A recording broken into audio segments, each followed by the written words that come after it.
Alright, I'm Taylor and I'm doing my project on Seamless 3D. So just a little bit of background information before we get into the program itself. Seamless 3D was created by Graham Parrott in 2001. The latest release and update was in 2019. So since 2019 there hasn't been any changes or updates to the software. It was designed to create animated 3D avatars and make them perform various moves and activities. And unfortunately, it's only on Microsoft Windows, so if you have a MacBook, you won't be able to access this. So who can use it? Seamless 3D, like I said, is a Floss software. So it's free, open source software that anybody can change, anybody can go to do anything to fit their needs. The target audience would be anybody looking for a simple way to make 3D movies or animations. So if animated cartoons or animated movies are your thing and you're looking to try to create some, Seamless is a really simple and efficient way to try to just dip your feet into doing so. So a couple improvements over time. In 2001, it was just real basic, meshing shapes together. It was a singular shape, a triangle. So if you wanted to create objects or people or animals and stuff like that, you had to figure out how to do it with just a triangle. In 2006, some more shapes were added to the program to make that aspect more efficient. Rectangles, triangles, spheres, cones, all types of shapes to make it easier to make animated shapes and objects. In 2007, a new toolbar called the anim bar was created, anim being short for animation. Basically, this added a cleaner version of the toolbar that they had and made it easier to access the various tools and features of Seamless. And then in 2010, control point animation was created to help create 3D animations. Control point animation is fairly simple. It allowed you to create different points within your object's body or shape to individually select and adjust. So, for example, if you wanted to create an object that portrayed a bend at the elbow, you can put a little control point at the elbow and then make it bend or extend and that type of thing. So here's a couple of examples. These ones aren't mine, but we have a lady figure up here with some clothes and some facial features. And then we have our little dinosaur. Got a little scaly feet and some scales going down his back. And then we just have a basic little 3D animated guy. This is more of what ours will look like right here.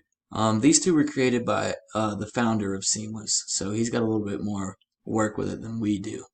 So let's go ahead and get into Seamless and start working a little bit more and seeing some of the features. So just real quick, here's the animation that I made beforehand, just to get a feel for Seamless. Just a simple animation, simple 2-second animation. We have our figure that I created. He's just doing a simple little jumping jack, or a star jump if you'd like to call it that. We have our different names here for our different joints and stuff like that, but we'll get more into that as we get into actual Seamless. But I just wanted to show you what a final product would look like, and hopefully by the end, if we have enough time, we'll add movement. But if not, I really want to hit on getting the figure right. So let's go ahead and start a new one, and let's get to work on a new figure. Alright, so once you open your new Seamless tab, this is what you'll see, a little offset grid here. And what we want to work with is the box. Right now, a sphere is selected. This is the little anim bar that I was talking to you about. This allows us to pick different shapes and different sizes of what we want to do. But for this one, we'll go ahead and just click on this box right here.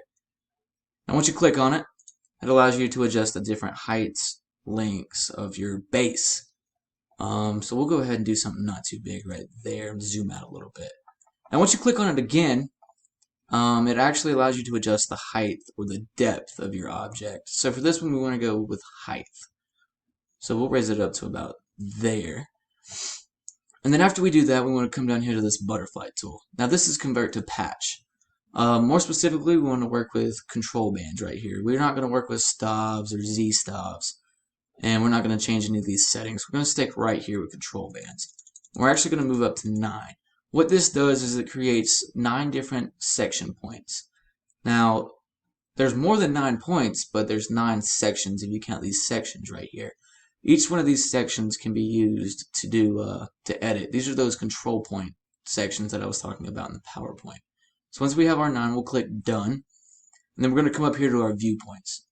Now we have 6 viewpoints here. We have worm view, which is the bottom, bird eye, which is top view, right-handed view, left view, back view, and front view, which is what we'll be working on. So we'll go ahead and click on front view right here, and we'll adjust and kind of zoom in here and see what we got. So once we get to this screen, what we want to do is we want to kind of figure out where our neck area is going to be. And I'm thinking probably these boxes right here. So to select these points, you want to hold Shift, click, and drag. So now we have these points right here. And now we should probably talk about what these levers do. Now these different levers have different meanings. So this one is for squishing and for separation.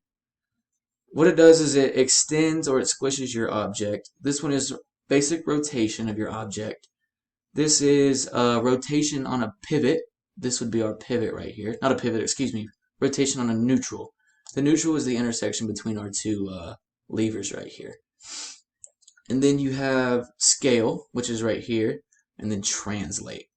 So what we want to do is we want to take this lever right here and squish it just a little bit. It's probably good right there.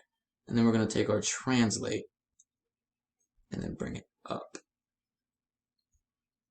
Right there.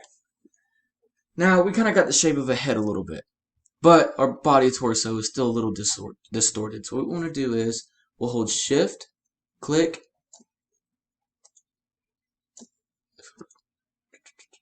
there.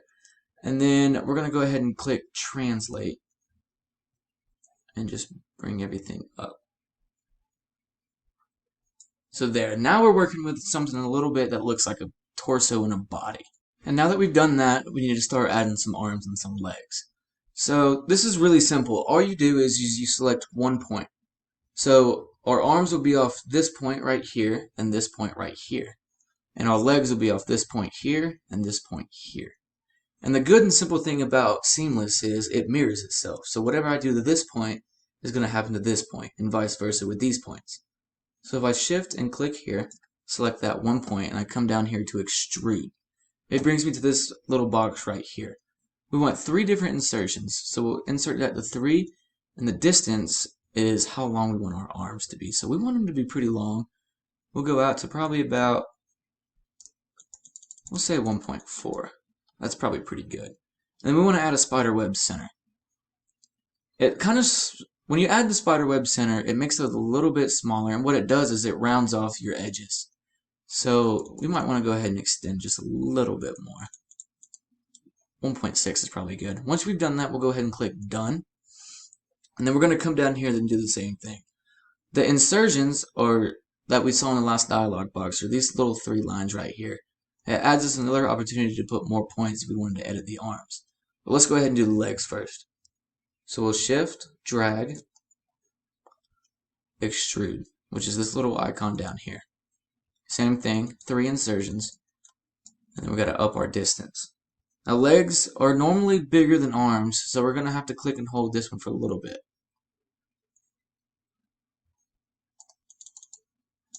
It's probably good right there. And then once again, we want to do a little spider web center, maybe adjust a little bit more. And then click Done. So now, as you can obviously see, we have our arms and our legs. But what we want to do is we want to change his posture. So we want to have his legs kind of extending down like he's standing up, and then kind of have his arms either straight out or down to his side. We'll probably go straight out for the time being. So let's go ahead and select all the points right here at the leg. So we'll do our shift click, and we'll drag and select our points there. So what we want to do is we want to take our little lever right here. We're going to put it right here at about the hip. And then we'll take our little rotate tool. And as I told you before, it mirrors itself. So we'll bring him in a little bit. Right there. Now it's looking a little bit like he's standing up. And that's what we want. So let's go ahead and do the arms now. Shift, click. Now let's say you can't get all the points. Like, for example, right there, I'm missing that point and that point. Well, it's really easy. Instead of just clicking out and doing it again, we can click this box down here, toggle accumulate selection. And what that allows us to do is shift, click, and drag more points without deleting these ones. So I have it selected, shift, click, and drag, and now it adds all of them. So now once we've done that, we should probably go ahead and, oh, nope, do that again. Shift, click, and drag. We're missing a point. Shift, click, and drag. Awesome. Now that we have that, we need to move our little lever over here.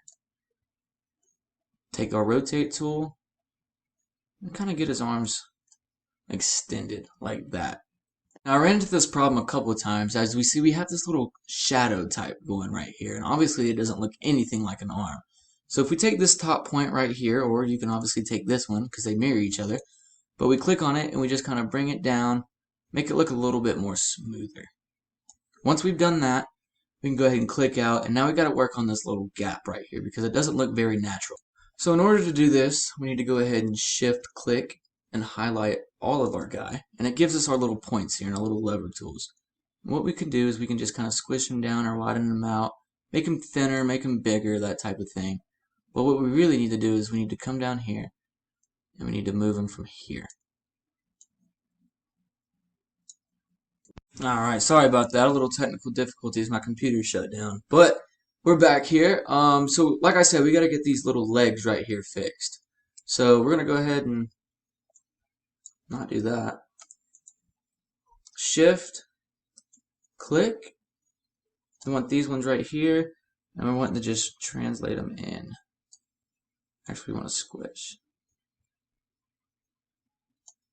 There we go. So now our guy's looking a little bit more like a normal standing guy.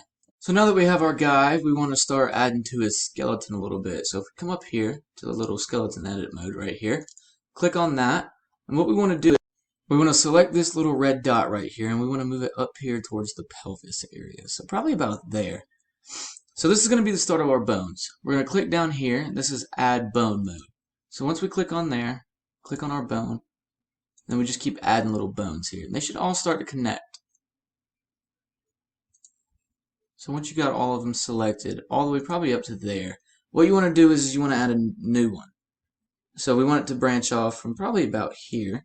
So we'll click there, put a dot there, a dot there. And then now we got to add leg bones. So we're going to go there, there, there, there. Okay, so now that we have all of our bones, we can close out of that. And we want to click this little tree up here. Let me see if I can deselect. Maybe not. Anyways, we'll click the scene tree up here. And what this does is it shows us all of our little bones here. So, for example, what we're going to do is we'll just type in names for all of our bones. So this is the pelvis. This would be our tummy. Nope, tummy 6. We'll call this tummy 1, or tummy 2, excuse me. This is our spine. Our thorax. And our neck would be here. And this is the cool part about this one. So, I was talking to you about how it mirrors. So when we were extending the arms, extending the legs, they mirrored each other. Well, what we can do is the names mirror each other too. So this is right shoulder. We'll put R shoulder. And now watch. It pops up over here as L shoulder for left shoulder. Now this is right elbow. And it does it again. See? And then right hand. And then it should do it again. Just like that. And then it's the same thing here. Right hip. Right knee. And then right foot.